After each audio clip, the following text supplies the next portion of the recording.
Ini movie tuh bagus banget, tapi plotnya itu loh. Aduh.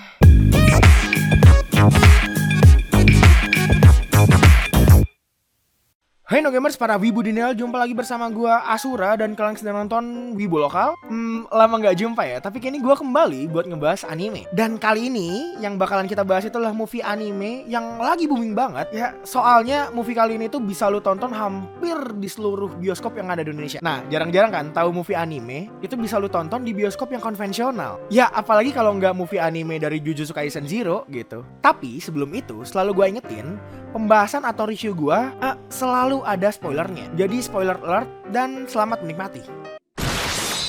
Oke, settingnya sendiri itu ngambil setahun sebelum season pertamanya dimulai.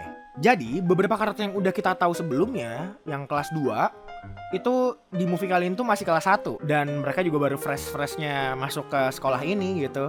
Ya siapa lagi kalau bukan si Maki, si Toge sama si Panda.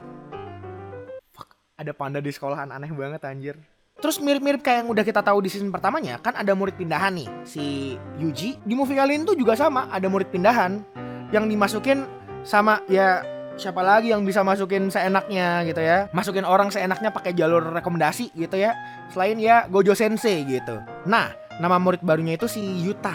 Jadi Yuta ini semacam dihantuin sama teman masa kecilnya yang namanya Rika.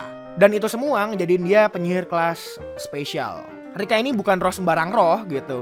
Tapi Rika itu adalah roh yang udah dikutuk dan bermanifestasi layaknya monster super gitu ya. Super duper kuat dengan tujuan untuk ngelindungin si Yuta. Kan baik tuh ya si Rika ya, ngelindungin gitu walaupun wujudnya monster gitu. Satoshi juga dilindungin monster kan ya, Pikachu, Charizard gitu.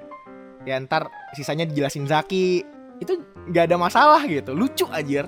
Ya itu kalau modelnya Pokemon gitu, lucu, asik gitu. Bisa dipuk-puk gitu kan, dipet-pet gitu, lucu anjir. Pikachu dilus-lus lucu nih. Tapi masalahnya Rika itu adalah monster yang udah menelan banyak korban jiwa. Apalagi orang-orang yang ngebully si Yuta gitu di sekolah. Jadinya Rika ini bahaya abis gitu. Nah belum lagi, si Rika itu sulit banget dikendaliin. Karena ya si Yuta itu keburu takut sama Rika. Ya wajar gitu, waktu masih kecil gitu ngelihat monster depan mata gitu, siapa yang nggak kaget gitu, siapa yang nggak takut gitu ya. Apalagi nggak ada penjelasan gitu ya, kenapa temen masa kecilku bisa jadi monster gitu ya.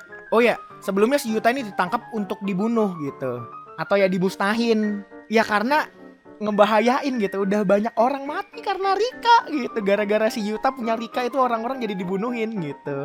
Tapi nih, ya kalian tau lah, Gojo Sensei itu punya pandangan lain gitu. Dan kekeh banget nih mau masukin Yuta ke sekolah Jujutsu biar bisa diarahin ke arah yang lebih baik gitu. Jadi ya Gojo Sensei ini gak asal masukin orang seenaknya kayak yang kelihatan gitu. Dia ada perhitungannya, pinter anjir, dia jenius. Oke, jadi lanjutannya ntar bakal dimulai kehidupan persekolahan atau pelatihan si Yuta dan teman-temannya tadi dalam menjadi penyihir Jujutsu atau ya dukun. Gue bilang dukun dengan tujuan utamanya si Yuta itu buat ngematahin kutukannya Rika, jadi lebih berguna dengan kekuatan yang dia punya gitu. Ya, belum tahu aja si Yuta anjir. Dunia perdukunan itu sedang dalam bahaya dan banyak masalah menanti di depan. Ya kalau kalian penasaran gitu ya, nonton makanya mumpung ada di mana-mana gitu kan, nonton anjir.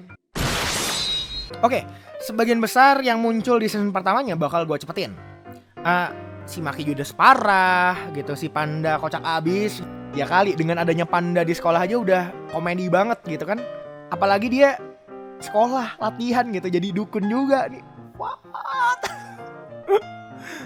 Terus si Toge ini baik, tapi omongannya cuman bahan-bahan isian nasi kepal gitu ya. Kayak salmon gitu.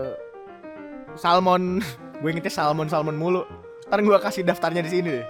Ada daftar kata-katanya si Toge tuh. Ya tapi ini ada alasannya kenapa dia cuman bisa ngomong isian nasi kepal gitu. Terus Gojo Sensei, anjir, Gojo Sensei itu keren banget anjir. Ya gitu, suka-suka dia gitu. Ya orang jago mah bebas ya. Orang jago mah bebas ya. Orang jago mah bebas.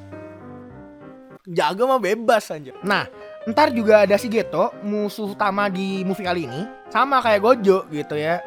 Orang jago mah bebas. Oke, kita lanjut ke tokoh utama di sini. Buat Yuta sendiri itu nggak banyak diceritain di season pertamanya. Tapi secara personal gue suka banget sama tokoh Yuta ini. Di sini tuh dia punya tujuan yang kuat banget. Beda lah sama si Yuji gitu ya, main karakter utamanya Jujutsu Kaisen. Yang diceritanya tuh cuman kebetulan jadi wadahnya Sukuna Oh ya, nggak ada Sukuna-Sukunaan di sini, nggak ada trionya kelas 1 yang ada di season pertama, nggak ada tuh mereka tuh.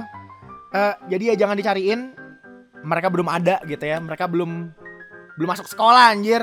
Dari desain karakter, background ceritanya, development karakternya si Yuta itu gue suka banget. Dimana si Yuta ini digambarin kurang tidur, kantong matanya kayak gua nih ya, dia punya kantong mata gitu. Gara-gara siapa lagi kalau bukan gara-gara Rika. Dimana si Yuta ini takut kalau tiba-tiba Rika ini lost control gitu ya. Tapi santai gitu ya, nanti si Yuta ini bisa ngendalin Rika kok. Dan pelan-pelan nguasain ilmu perdukunan gitu ya, kayak semuanya. Dia jadi dukun handal nih sini. Oke, terus buat Rika sendiri pas jadi monster itu super posesif ya. Dan itu semua gara-gara masa lalunya sama Yuta yang janjian buat nikah. Kalau mereka udah dewasa nanti, si Rikanya malah jadi stan Jojo gitu. Tapi kalau nggak jadi stan Jojo duluan, dia nggak bakal ada kayaknya di movie Zero. Ceritanya nggak bakal epic sih. Oke, buat grafis animasi yang ditampilin di sini tuh gue tayar banget. Ya, gue nggak tahu ya gimana ceritanya si Mappa itu bisa bikin animasi seindah dan sekeren ini. Padahal waktu bikin AOT aja ada kurang di sana sini. Dimana scene pertarungannya di sini tuh juga sangat epic ya. Mappa mungkin trigger kali ya ngelihat Demon Slayer. Sound sama volley-nya gue suka, tapi ada beberapa lagu yang waktu battle-nya diputar itu gue kurang suka sih.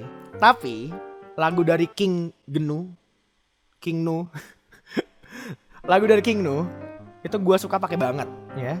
Yang judulnya Ichizu sama Sakayume. Ini lagu bisa kalian denger full pas terakhir sembari nunggu post credit scene. Ya, di sini ada post credit scene. Joknya parah sih, lucu abis.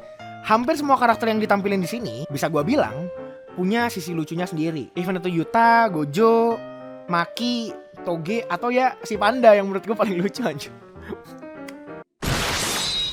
Oke, buat kekurangan, gua akan tegas kekurangannya itu ada di bagian plotnya. Story yang ada di movie Jujutsu Kaisen Zero ini nggak begitu spesial. Semua ide dan plotnya ngecomot dari banyak anime terus jadiin movie.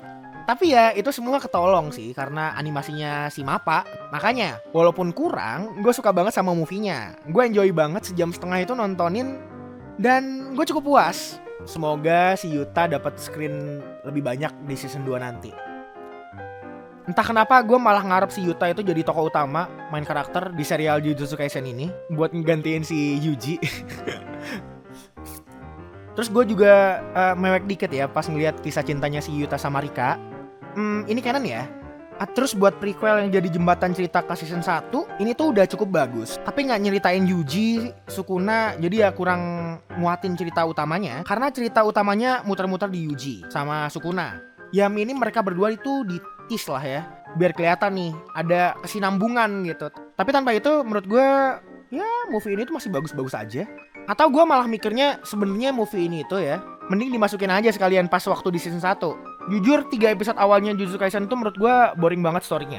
Oke, dengan semua kombinasi yang bersinergi di movie Jujutsu Kaisen Zero ini, overall gue bisa kasih nilai 8/10 buat movie kali ini. Dengan kekurangan utamanya itu ada di bagian story tadi. Terus wajib nonton gak Ombil? Wajib banget. Selagi tayang di banyak bioskop, terus mudah banget aksesnya. Ageng tuh ya House Cleanson yang ada di Kalimantan. Itu jarang-jarang tuh bisa nonton anime di bioskop. Dan kemarin gitu ya, dia bilang ada Ombil Jujutsu Kaisen di Kalimantan ada gitu. Jadi ya menurut gue wajib banget karena kesempatannya ada gitu. Seperti yang udah gue bilang tadi gitu ya, jangan balik dulu karena ada post credit scene. Terus buat review season 1-nya nyusul ya. Gue habis kena jackpot lagi gitu ya. Wah, jackpot lagi. Jadi baru-baru ini aja gue punya kondisi yang fit gitu. Suara gue kemarin sempat hilang juga. Ya udah sih gitu aja. Makasih udah mau nonton video review movie Jujutsu Kaisen Zero ini. Tonton video wibu lokal yang lainnya juga. Subscribe Linsau Studio dan jangan lupa nyalain loncengnya juga biar kalian bisa cepet tahu kalau gue atau si Yami ini ya, kita berdua nih. Ada potret kita berdua. Nih bentar gue liatin. Nah. Ya kalau kita berdua upload video baru gitu. Follow Instagram gue @admin_asura. Oke, itu aja sih dari gue. Gue Asura pamit dan untuk kalian semuanya stay clean and sound. Bye.